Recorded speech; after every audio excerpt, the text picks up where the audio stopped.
And now it's time for a Star Trek story.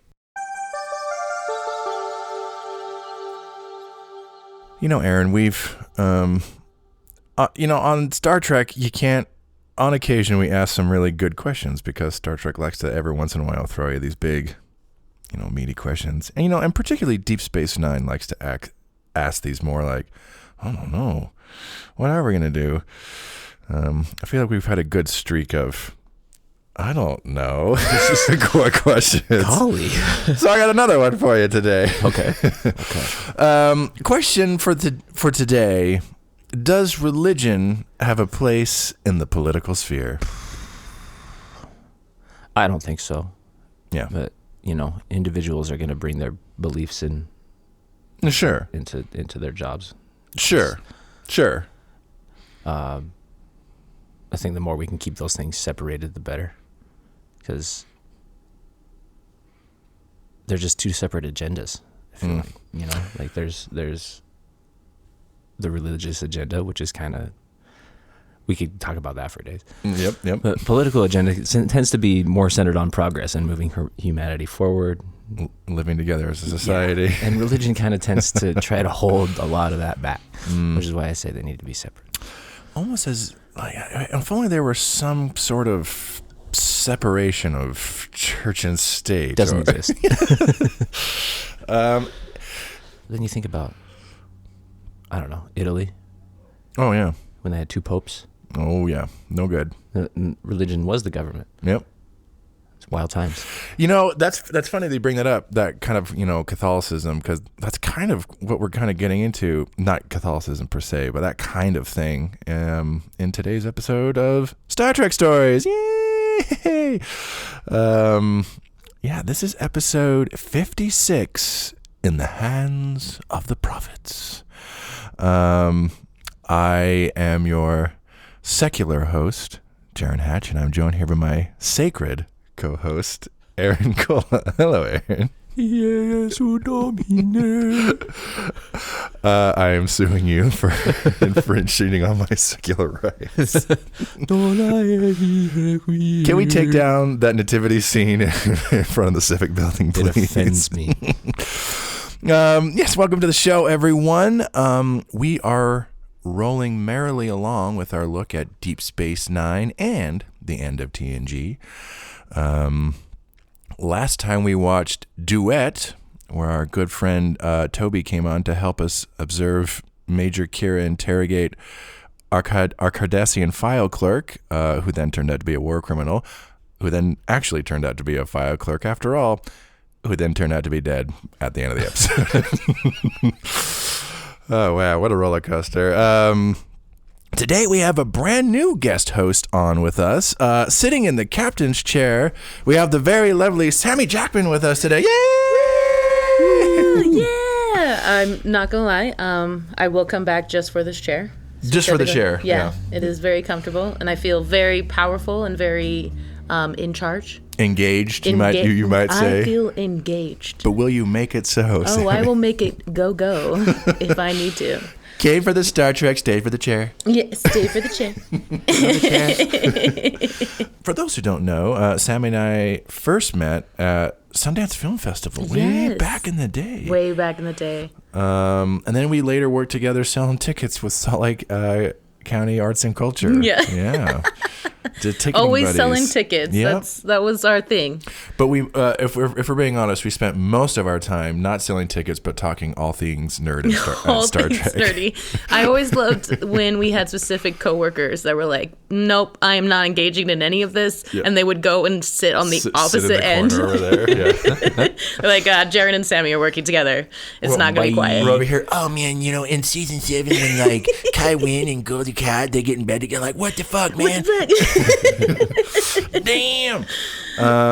I always love those shifts. Some of the best times working together for sure. Yep.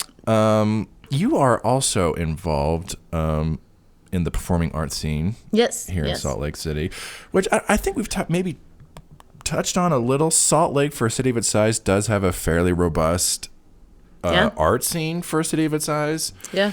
I actually moved here from New York because of the theater scene and the art scene, because New York was expensive as fuck, like Yep. always. Yep. And my friends convinced me, they're like, you can still do theater and not be in Pocatello, Idaho. And I was like, that sounds great. It's not. It's not Idaho, which is saying a lot. It's not Pocatello. It's not Tuacahn. It's not Tuacahn, you know. And so, yeah, I am actually directing a show right now. Oh, what are you directing? I'm directing a new play called The Doomsday Device at Westminster. It's a wholesome post-apocalyptic play with a lovely, lovely smattering of 80s and 90s nostalgia. So Beautiful. Yeah, it's beautiful. Doomsday Device. Yeah. Yeah. So we always like to ask people, you know, who come on the show. Everyone who comes on is a nerd of some variety. We always like to ask what kind of nerd you are. But like you just said, like it sounds like, are you a post-apocalyptic geek nerd? Is that your jam? Okay, so deep down, my basic nerdiness is zombies and post-apocalyptic. I've always been obsessed with zombies. I've always been obsessed with post-apocalyptic, even as a child. Then, like, the tiers are, like, I definitely am a theater nerd. Used to be, like, hardcore Shakespeare kid, like, all of that. But I love getting into universes. World building. I love world building. So I am like a nerd of many colors, I would say, because I love, you know, old school Firefly, Buffy. I love also like Supernatural, Sherlock. I was a Super Wholock kid. Oh my God. I was a Super Wholock kid. I read way too many fandoms, like way too many on that. And so I love the world building and just kind of like also the darker parts of like society that they kind of hit on, like with Sherlock and like with So much of the best zombie stuff is all about the best it's not even zombies. so much the zombie stuff is superficial, but if you really like take it back, what is it, Dawn of the Dead? Yes. Where they're all holed up in the mall. Yeah, The whole yeah. movie is really about like anti-consumerism. 100%. Yeah, and I think that's what I really gravitate to. I mean, one of my favorite zombie books was World War Z, because it was so beautifully written in the fact that it's not even about the zombies for the first time. It's literally about what would be society after, when everything is gone through, when the zombie apocalypse is basically fixed. And now you have to continue to live after the zombie apocalypse. And so, yeah, I love the dark side, and I love really kind of seeing the breaks of society, in the sense that, like, the things that control us can't control us in some situations. Very interesting. Well, that's a good segue into what we're watching today. Deep Space Nine. Yes. Because Deep Space Nine is kind of famously the darker, moodier one. Yes, it is. And we have to say, so every Star Trek show is someone's first Star Trek show. Yes. However, there are some more than others. You are a very rare special breed of someone whose very first, your wormhole to the Star Trek franchise was Deep Space Nine. You watched that before. That's usually the one people recommend toward the like. Don't watch Deep Space Nine first. Yeah, you won't get it. And that's where I was for years until you were like, I watched it and I loved it. Yeah, my friend was like, because I was like, I always wanted to watch Star Trek. It was one of those, like the same with D&D. I always wanted to do it, but like I didn't have those friends and I didn't have those connections. And Star Trek was so, it's like Doctor Who in the sense that someone has to tell you where to start. It's huge. It's huge. And so I was like, I'm afraid to start in a place that I won't like, and I know I'll enjoy it. And so my friend was like, I know the trick, Black Trek. And I was like, excuse you? And he was like, Black Trek, that's gonna get you into Star Trek. I know exactly what we're gonna start with, Deep Space Nine. And honestly, I loved it. I think because I could get into, it was world building. In all realities, Deep Space Nine is building the world that is already there and giving you little bits and pieces of the history of what has happened, because you still have Picard that starts it out, and you still have these kind of cameos that come in that you're like, oh, and then you get O'Brien, and you get like lots of little threads and jumping off point. Like once you watch, you're like, you know, there was that one where they went to the 60s show. Yes. I want to go check that out. Or like, that Picard guy was it, and I know O'Brien and Worf. And I want to go Worf. check out Next Gen. Exactly. Yeah. And so I think that's why it got me into it, was because I was getting little bits of pieces of it that would intrigue me to find out all of those pieces and what they entail. I mean, it's kind of the start of the multiverse of Star Trek, in the sense that it really blended in more of what you're seeing rather than just another section of the universe. I mean, that's some of what we've been talking about in this chunk of episodes, is how Deep Space Nine in a lot of ways is the real beginning of like a larger Star Trek franchise. 100%. Because it was like, there was the 60s show, and then the Next Generation was kind of like more or less like a contemporary remix of what that show was. But then Deep Space Nine's like, where else can we go with this? Well, and I think I also like Deep Space Nine because it was, in all essence, a sitcom format.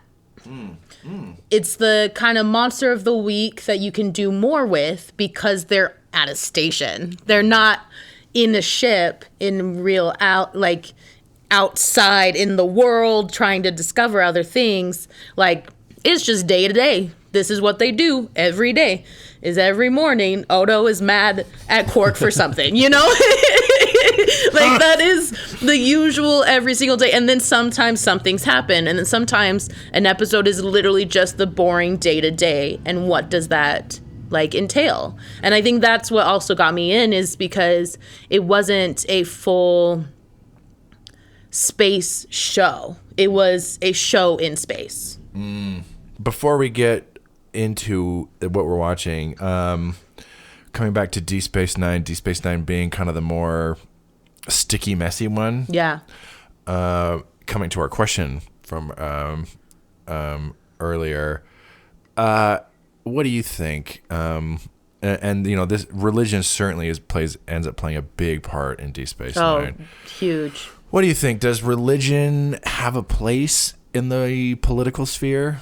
I don't. And I think that's definitely based off my personal experiences. I mean, I grew up in Idaho and I live here.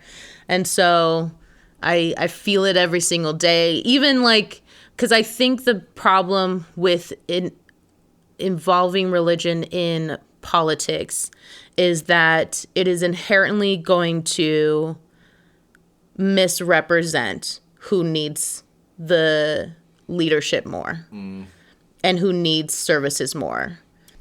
Yeah, I'll be curious if this episode we're about to watch gives us any more perspective. Like I said, there is nuance. I feel like there is a place on some level, but otherwise I'm like, no.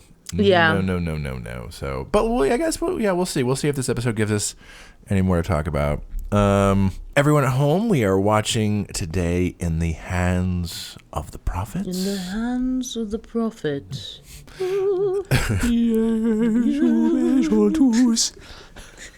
Told you to take down your nativity scene. God damn it. Yes, In the Hands of the Prophets. This premiered June 20th, 1993. This is the season finale of the inaugural first season. So now that we've reached the end of this first season, I think this would be a good opportunity to see how successful the show has been so far, and kind of trying to show what makes it stand out from the more like classic mold of TNG, TOS. Yeah. We can also see with this one how DS9 specifically tackles season finales. Oh, yeah. Yeah, TNG becomes famous for like these big bombastic two-part Huge, finales. But that's not really what Deep Space Nine ends up doing. No. So it'll be interesting to kind of compare and contrast how these shows kind of do their season finales and different approaches in doing season finales in general. All right, everyone at home who is going to watch along with us, this is your invitation to watch. Star Trek Deep Space Nine is streaming on Paramount Plus. You can find it by bringing up Season 1, Episode 20, and we will be back after we watch In the Hands of the Prophets.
Is the emissary holding me responsible for this act of terrorism? The commander of this station is. May the prophets forgive you for abandoning them.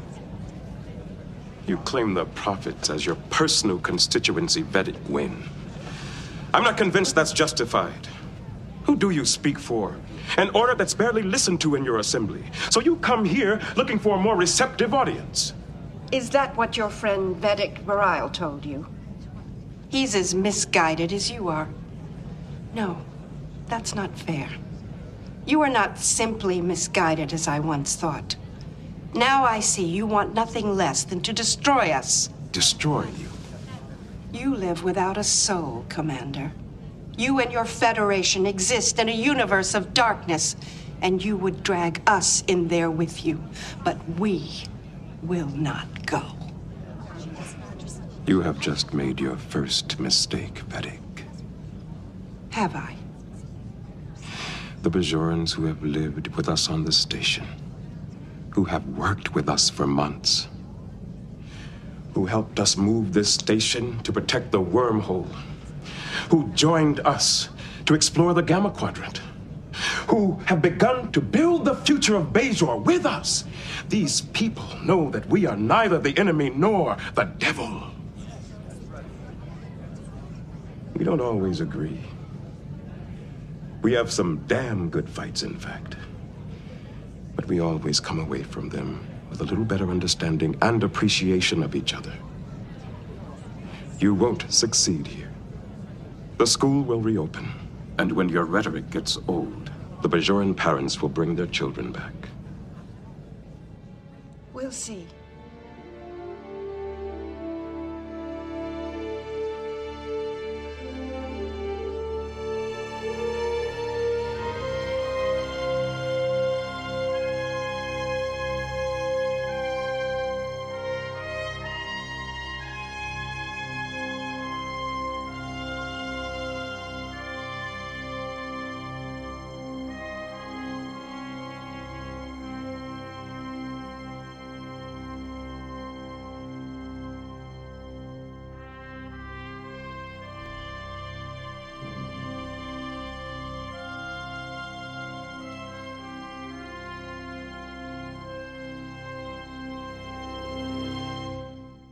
Okay, we just got done watching In the Hands of the Prophets. In case you haven't seen this one before, didn't watch it with us.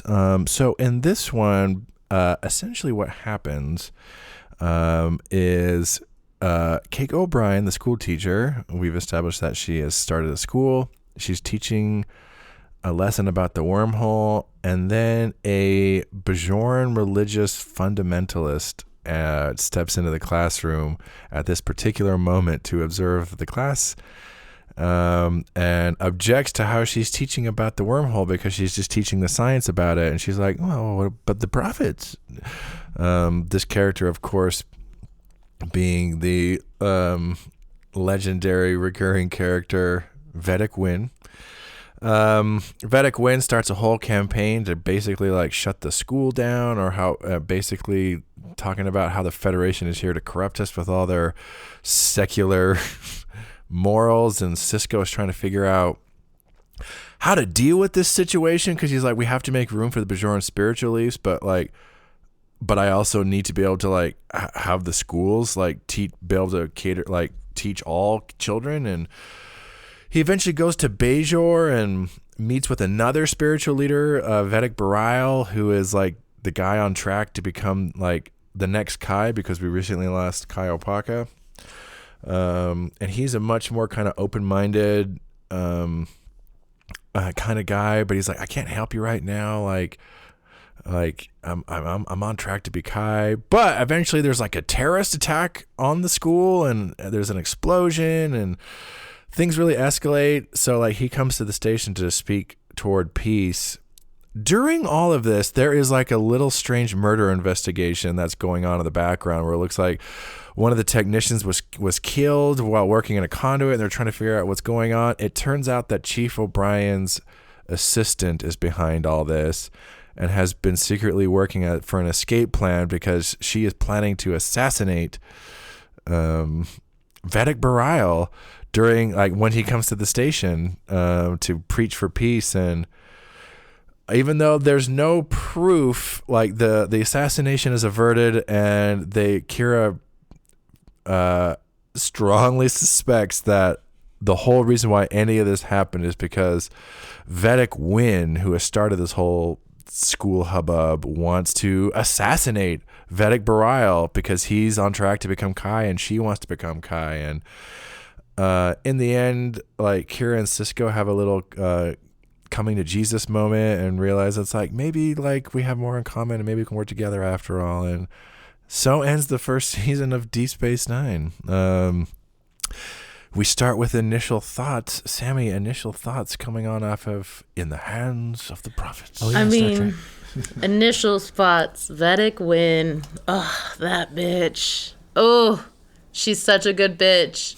She's such a good bitch. Ah, like you need a villain that sometimes you just need a villain that no matter what, they will somehow win in the end, and yet Vedic Wynn in the end. they will Vedic win in the end, and yet you know how nefarious every move is, and that is Wynn. She literally she fights with Keiko first, which I'm not gonna lie, I would not fight Keiko like in anything. I would be like, I'm good, Keiko, I'm on your side, like, and. Not only does she fight Keiko, she also fights O'Brien, and she also fights Cisco in this like toe-to-toe of like, let me see who can act better. And I love it because no one can outact Cisco. That scene after the school's been destroyed, Yes! and they're kind of having to posture When in he front of the folds crowd. his arms like, oh, I can't. Like, and it's kind of great because you see how terrible she is. Like everyone is fighting against her, and yet everyone is also following her. And it's so wild to me how like this is the entrance of Vedic Wynn, is so vicious, so suspicious, So vicious. She is a fucking cobra. Oh, in this at the episode. very beginning. There is no moment where she has any charming elements. Like, the charm she has is that she is so zealotly religious that anything that comes out of her mouth inherently comes from the prophets. Yeah. And it's to have that unabashed confidence is proud of her. Proud of her. It's fun to watch. Oh, yeah. Go Like, forward with all the audacity of Vedic Wynn. The audacity of Vedic Wynn. Seriously, but like she brings in such a hard replacement in all reality, because we already have been experiencing the peaceful side of the Bajoran religion. Kyle Paka we've seen before, and she's much more like centered and spiritual. And then the other Vedic is the same in the sense that you're seeing this like, I want peace. I'm led through positivity and through compromise. And for Vedic Wind to come in and be like, no. Like full on, just like, this is how I am. And if you disagree, then you're against the prophets. Oh no, don't listen to him. And everyone's like, you're right. And then she just comes in. She comes in like fucking Regina George, like ready to beat a bitch that tries. Regina George post bus. Yes, literally. Oh, post bus. Oh, she's about to bust some like skulls up in here. Give us your forward thoughts on In the Hands of the Prophets. Regina George post bus. 5 out of 5. My goodness, no notes. Oh, Kai Wynn. What's the name of the actor? So this is played by Academy Award-winning actor Louise Fletcher, who is, of course, most famous for playing Nurse Ratched in One Flew Over the Cuckoo's Nest. And that is the wildest thing is I watched Deep Space Nine, and I had watched One Flew Over like decades ago. And I just recently watched it like the last few years, and it makes sense. Oh, it makes all the course. sense in the world. It's also a little terrifying because I'm like, like the moment I watched it, I was like, oh no, it's Kai Wynn. Oh no, nothing good is coming out of this. Like, she is so formidable when she comes to acting that I'm like, if you are against her, good luck. Good luck. She gives you no choice but to hate her. Oh, no choice but to hate her. It's wild. It's such a good performance. Oh. I've never had such a visceral reaction to a character before. 100%. 100%. Every single time I see her on stage, I'm like, ooh, I'm glad I'm not on the opposite side of you. No, my goodness. Vedic Wynn. Aaron, initial thoughts coming on from In the Hands of the I Prophets. think we pretty much said it all. Oh my God, it's such a Vedic Wynn. Vedic Wynn steals the show. Odo's in there too. Odo's in there too.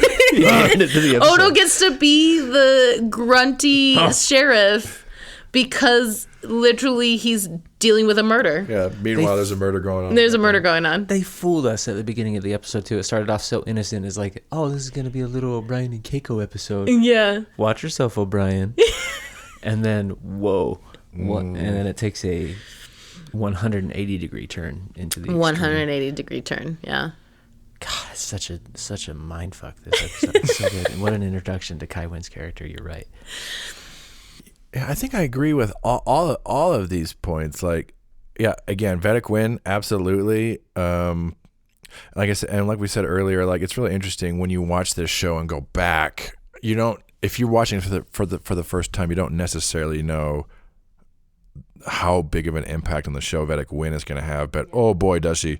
So when you go back and watch this, you're like, this is where it all starts, and what a start.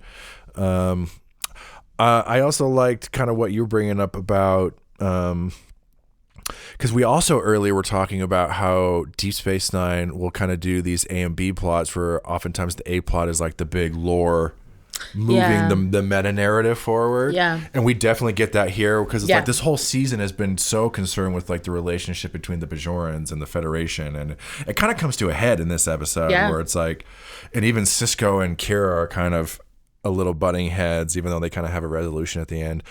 What's also interesting is that we also talked about how a lot of the B plots are kind of about the lives of the people living on the station. I feel like this is such one of the really good examples because in the best examples, they don't always do this. Sometimes the B plot, the A plot are very separate things, which is fine. It's just like, meanwhile, this is also going on. And it just lets you know that there's this Deep Space Nine is such a huge place that like, while this huge thing is happening on, this really like intense little thing is also happening with some random character.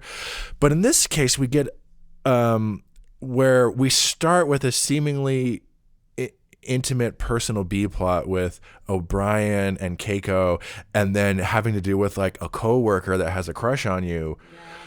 And it just seems like this kind of separate little innocent thing, but then how it ends up getting weaved into the plot is so smart. Where like, you have the scene where like Keiko and O'Brien at the beginning of the episode are like at the Jum Jaw stick station, and he's just buying a stick, and they're talking about this new coworker. But as things are escalating with like O'Brien investigating this, and he and Keiko go back to the same Bajoran selling the Jum Jaw sticks, now he won't sell it. Yeah.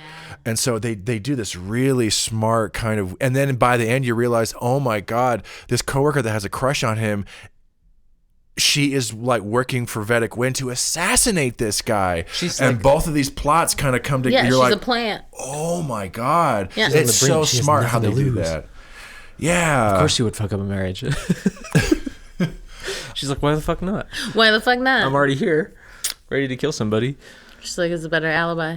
I think one of the biggest things to talk about with this one, especially tying with our question from earlier, is the Bajoran religio-political system that's happening here. I mean, like, it's kind of been implied up to this point, but like this is the first time that it really kind of gets fleshed out in a real meaningful. Like, we've seen the prophets in the wormhole, but in terms of like the religion and how this affects the day-to-day lives. Is this the first time we see the temple out on the station? It's been implied, but we've never actually seen like the inside of it. Okay, and like the candles being lit and that scene between Vedic Wind and Cisco. So that is the first time we see the interior of the Bajoran temple that's on the station. It's all very like post-Gothic Renaissance.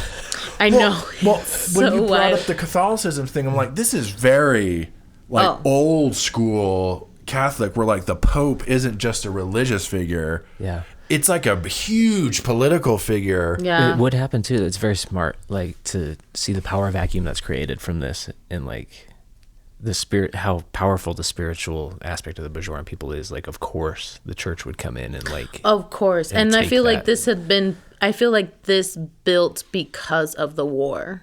Mm-hmm. I think that it has become so powerful because that was the only thing the Bajorans could lean to. Yeah, Cisco talks about this is all they had during the war. That's all they had.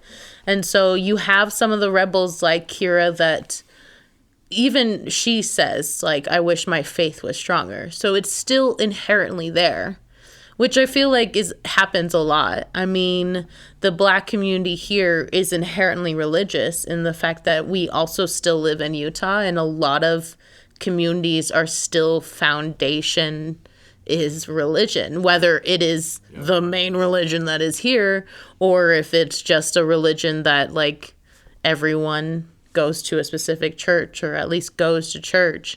It's still in there. And I feel like in Bajor, that's how it is. Like, if you're in terms atheist, you are the most rebellious still to the Bajor way.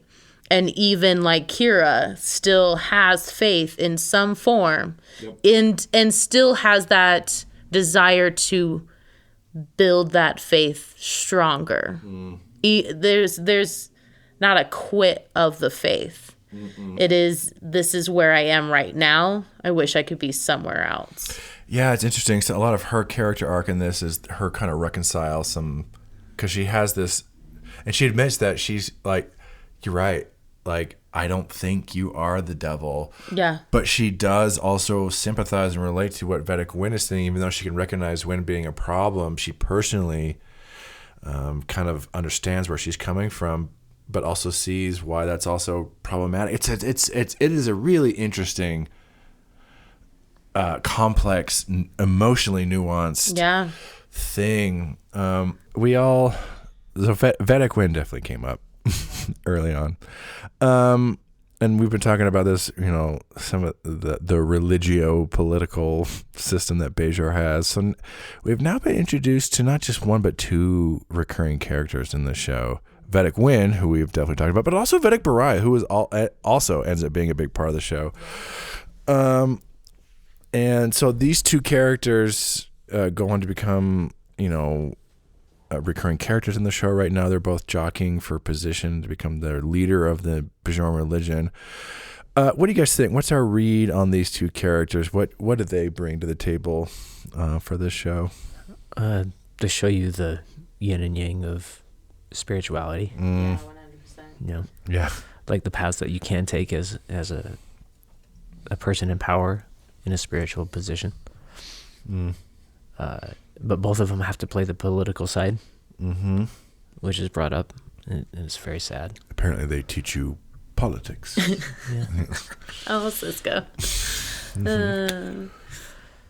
Belial, though, he has to politic to survive, and like, I think that's why he is so popular, is because he doesn't use it in the same way that Kai Wynn does or Vedic Wynn does. Which is funny because they both are using the same plot. Like they're doing the same plan in the sense that both of them are so severe of like, there's no other way. Yeah. Like, this is what I was destined to do. I am fated to be in this position. And yet they're also like doing it the opposite way. Almost an interesting visual cue is even their costuming, where Vedic Wynn has got a lot more ostentatious robes. Looking like Sydney Opera House up in here. Right, that like quintuple like hat she's got, whatever, hood with all the bling she's got. And then Belial, he's just wearing like one little simple piece of fabric. Yep. And he's like, I just want a garden. He's full monk mode. Full monk. Yeah, full monk. Full monk. And she is like the ultimate, though, just like the excess of religion kind of a thing. Yeah. Very interesting.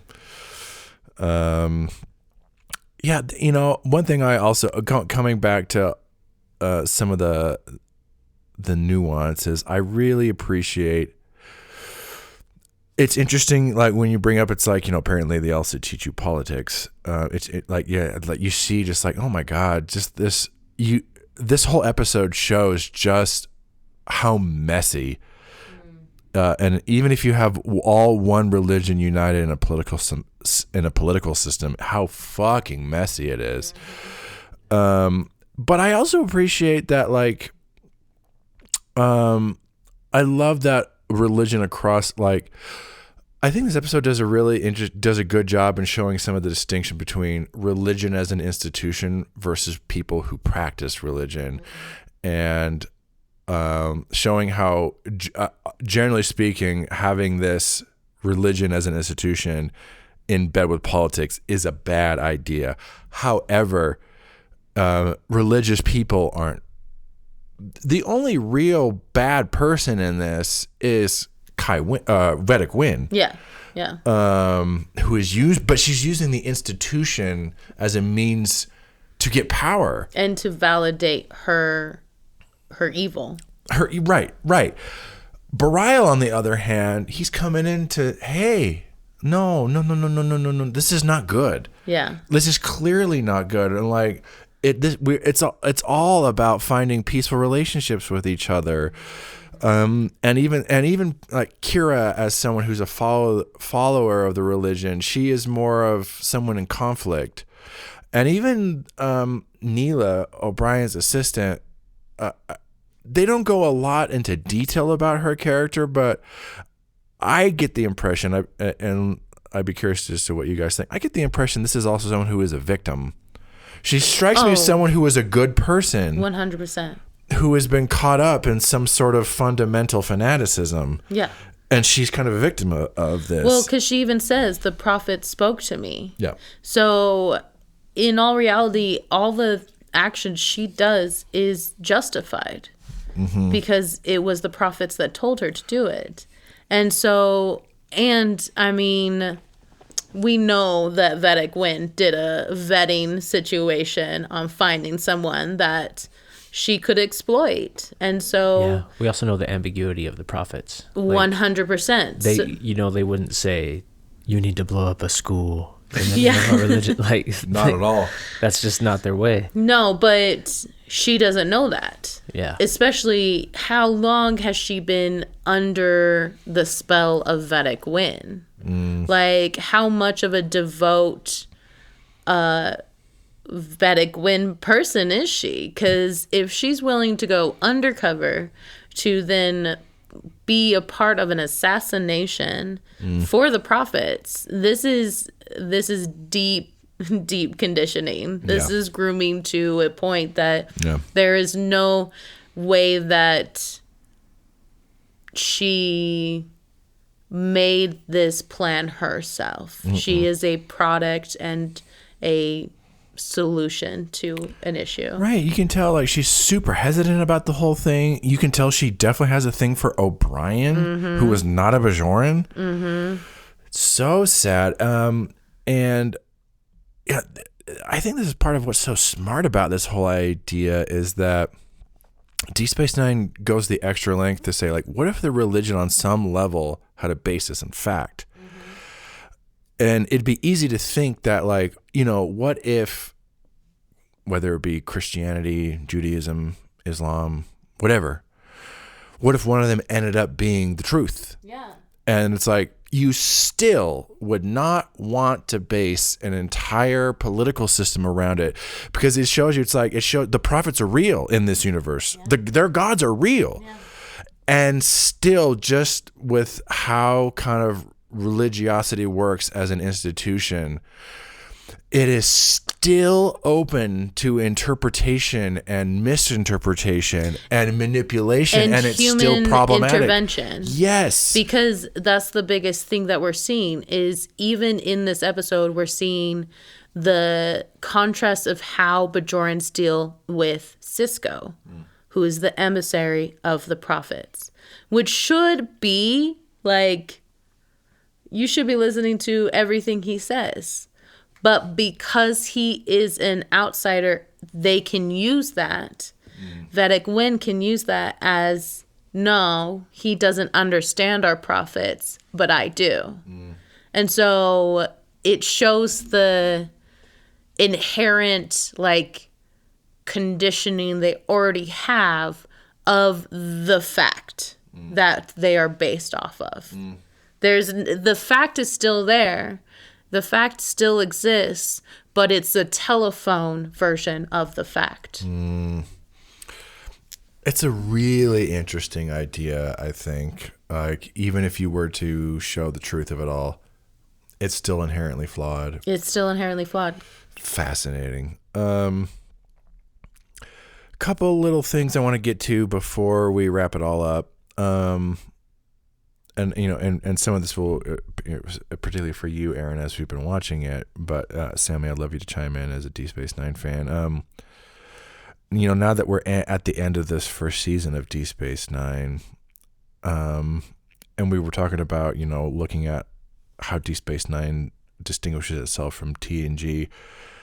What do you think? Does this episode do a good job of showing how this show is different than Next Generation? Where do we feel the show is at this point? Yeah, it's like they're putting down roots, right? Yeah, absolutely. And it's not a cliffhanger, It's not a cliffhanger. right? But it still leaves so many doors and windows open for new stories. While also resolving some of the initial conflicts of the show. Yeah. I think it's interesting because I feel like we both, that last scene with Kira and Sisko speaks to a kind of, we've kind of resolved the initial conflicts, but there's more. There's more to come. Yeah. There's more to go. Yeah. Yeah, Sammee, what do you think as a Deep Space Nine fan coming back and watching this? Yeah, I think it's a beautiful season one's finale because, first off, it brings in this potential villain that could go, and you don't even know how far they go with Wynn. Very, also at this point in the franchise, very unique, new kind of they have not had an adversary, like a recurring adversary like this before. Yeah, because usually it's end of the world kind of adversary. And so you're getting into, it's not the end of the world, but it's going to make your day-to-day hell. The day-to-day adversary. Hell, yeah. And I think what I really like is it definitely ties in some resolutions of, especially the relationship between Sisko and Kira.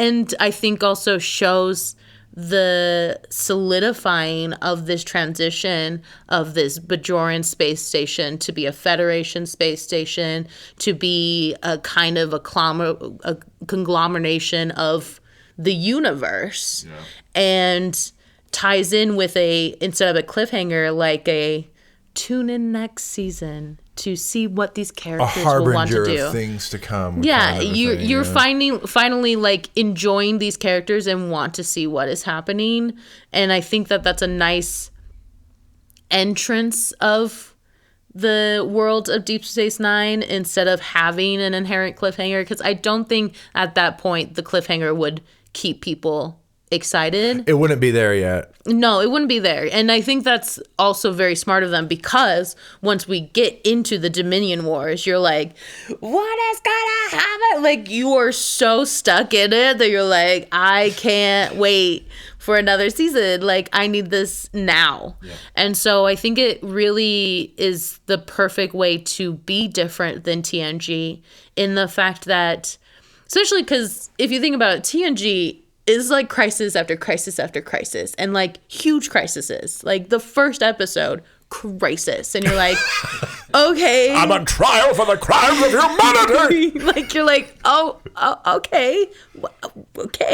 And so I think I like how they ended this to show that crisis could come. Crisis is potential, but also there are things that we need to do before that. There's definitely more that is ready to come, and you just have to be a little patient. As some doors close, other doors open. Yeah, now that we've kind of gotten to this point, we've resolved some things, but some of those resolutions, it leaves some threads open for new things to generate. This might be so cliche, but it's like the final frontier in this show is like staying at home. Yeah, but it's like Star Trek has never done. So true, though. The final frontier, the inner journey, rather than the outer journey. Yeah. The final frontier is your daily routine. I mean, honestly, Aaron, what do you think? This is a season finale compared to, say, how TNG does some of their season finales? Cool finale, bro. It doesn't feel like a finale. It feels, I mean, it's a bigger plotline episode, and it has action, it has suspense, makes you feel things, but it just feels like it's part of the story at the same time. Like, the next episode is just going to be, we're going to pick up right back where you left off. We're going to answer all your questions. We're going to present some more stuff for you. Like, it feels like the show has gained a sense of confidence at this point. 100%. I would definitely, I feel like we've been mostly positive on what we watched so far, but not entirely. That we've definitely, like, especially with something like A Man Alone, we're like, they're still figuring out Dax. You know, there's still figuring stuff out. But especially the last two episodes, Duet, like, because the episode right before this is Duet, which we also watched right before this. I'm like, those two back to back, it's like, okay, this is a show that has now figured some fucking shit out. Yeah, exactly. Which is helpful. All right. I think we'll start to wrap it up. Sammee, final thoughts on In the Hands of the Prophet? My final thoughts is I now need to do a new rewatch of Deep Space Nine. I'm not gonna lie. You know, you bring fans to watch it again. You're just like, God, this show's so. When we brought Carlton on for episode, he was like, I got teary-eyed. I was like, I want to watch it all again. I know. It's so wonderful. And honestly, like, I forget how much, like, it is a pretty wholesome show. Like, for Star Trek, there's Star Trek is usually wholesome, optimistic. But, optimistic. But I kind of like it because it feels like my versions of Friends. Like, I'm not gonna lie, coming back to this episode, watching Vedic Wynn come in, I was like, bitch, okay, this brings back me hating you for the first time. It is not changed. It is the same. So if you need a meme to sum up this episode, it's Jordan Peele in that Peele and the bitch. in this spacesuit. I was like, bitch. That's my favorite. You said bitch? You said bitch. That was my first Key and Peele sketch. I'm like, it's still one of my favorites. Oh, it's so good. It's so stupidly good. You said bitch, though, right? I love that. Aaron, final thoughts on In the Hands of the Prophets? Buckle up, buckaroos. Buckle up. Yeah, good sum up. Yeah. Buckle up, buckaroos. Yeah. I think this is great. I'm like, is this like one of the best of Deep Space Nine? No, but I think I say that in the best possible way. I'm like, I think that only just speaks to how good the show is. That this is not one of the best, but it's a just great the beginning, episode. Though. It's just the beginning. I think it shows the potential that it could be. I love the complexity that this show likes to play with. Yeah. And when the show, it doesn't always hit, but it often does. I like Deep Space Nine almost always at the very least gets on base, if not homers it, 100%. Yep. This to me is like a double. Like you're on base and you're in scoring position. This is a double. To use Cisco's beloved game, this is a double, Jake. All right. All right. Well, Sammee, thank you so much for coming on talking about Deep Space Nine. I've been I have been waiting for months to have you on. I'm like, patience, because we're gonna get Deep Space Nine, but we're gonna get Sammee on for Deep Space Nine. Yes. No, yeah. it's been I'm not gonna lie. I was super excited when I got your text message. I was like, this is. I mean, everyone who knows me knows I'm a nerd, but this is now my official outing of being a nerd. Yep, it's official, folks. Sammee. Most people don't know how much I'm into Star Trek until I start talking. And they're like, "Oh." Not just Star Trek, but Deep Space Nine, which is like the cult classic within the cult classic. Yeah. I mean, I love me a cult classic, and the ultimate Deep Space cult Nine classic. is mine. So good. We will definitely have you on again. Oh, yes. I'm not sure please. for what yet, but okay. We still have more stuff coming down the pike. So. Great. Sounds good. All right. Well, thank you everyone for checking in with us and for listening to our coverage. We hope you enjoyed our coverage of In the Hands of the Prophets, if not the episode itself. For next week, we've been watching a few episodes of Deep Space Nine, a good little chunk. But next week we are going to switch gears. We are going to jump back into some Star Trek: The Next Generation. We're going to be watching Descent. And this is going to be a fun opportunity. Well, we talked about it a little this episode. This is going to be a fun opportunity to do some compare and contrast, as Descent is the season finale for TNG's 6th season, which would have aired only a day after this episode. So we'll get to do some season finale compare and contrast, how TNG does it, how Next Gen, how Deep Space Nine does it. And it'll be fun to see how a more established Star Trek show does a season finale also versus for, this brand new kid on the block doing their season finale. I think it'll be a lot of fun.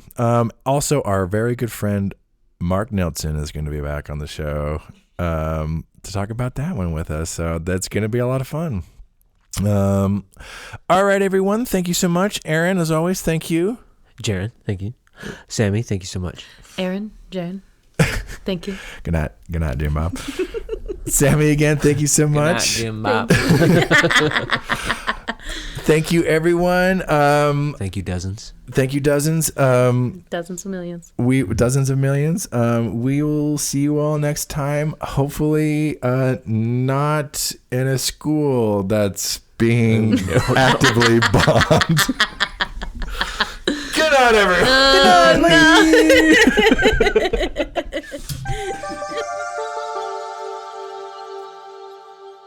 Thanks for listening. If you'd like to share us your own Star Trek story, you can email us at storiedstartrek@gmail.com, or you can visit our Discord server. You can find us by clicking on the link in the show description.